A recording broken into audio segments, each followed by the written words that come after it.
Hi, my name is Alexis. I'm a student of CAP. Today I will be making some questions. I'm here with Eric Llano, what is your major? Mechanical Systems Engineering.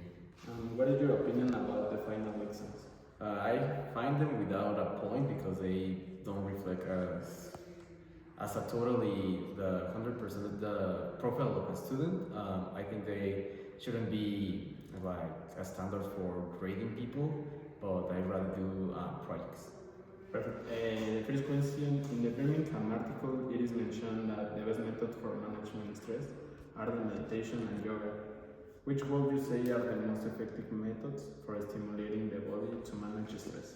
I think meditation is useful more like in the center of mindfulness, where you can actually think about the bad things, because on meditation you try to clear your mind, but in mindfulness you actually embrace the ideas that suddenly come up and you know that those are okay. So I think mindfulness is good for stress. Perfect. Many people discuss the skills a student needs to face an exam. These skills include preparing ahead of time and creating study groups. What is your opinion? Yeah, study groups are definitely a must have on during a preparation of the exam, and preparing for exam early is actually also a must, because that will help you to do a plan on what you need to study. Well, according to the article, staying calm during the exam discuss the behavior a student adopts before an exam, such as sleeping well and studying in a noise-free environment. What is your opinion? Yeah, sleeping well is something important during exam periods, because you need to rest well to have a good concentration during the exam. So yeah, I think those are important.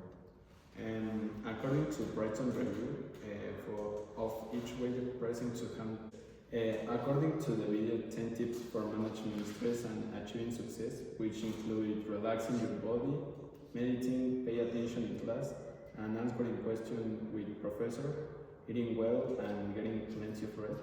What are the most important points for achieving a balance between success and mental health? Between those are a great base, but I think the most important are eating well and paying attention in class, because if you don't pay attention in class, even though you can study apart by internet and those things, I think you cannot actually achieve the totality of the subject the teacher told you.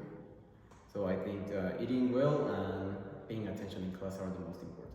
Perfect. And according to each article cited on student control and behavior, which mentions no, a ver. The article written by the first woman elected to Australian Parliament focus on effective time, such as relation and dedication hours of study in different ways. Do you think all the students can separate or differentiate productive hours and unproductive hours? I think it's really difficult for students, primarily for the freshmen in college, to differentiate the productive hours and non-productive hours, because in primary and high school, we are taught that we need to study all the day. That is actually something wrong because of what you mentioned, the non-productive hours.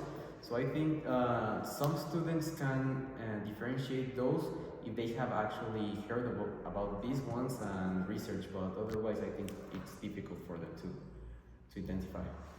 Finally, Jacob Bernal is a clinical and a specialist medical.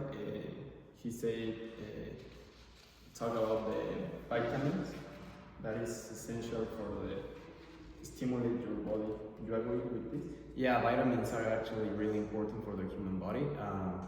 Primarily the B vitamins, because they actually help with the brain functionality. So yeah, vitamins are really important for the body. Thank you.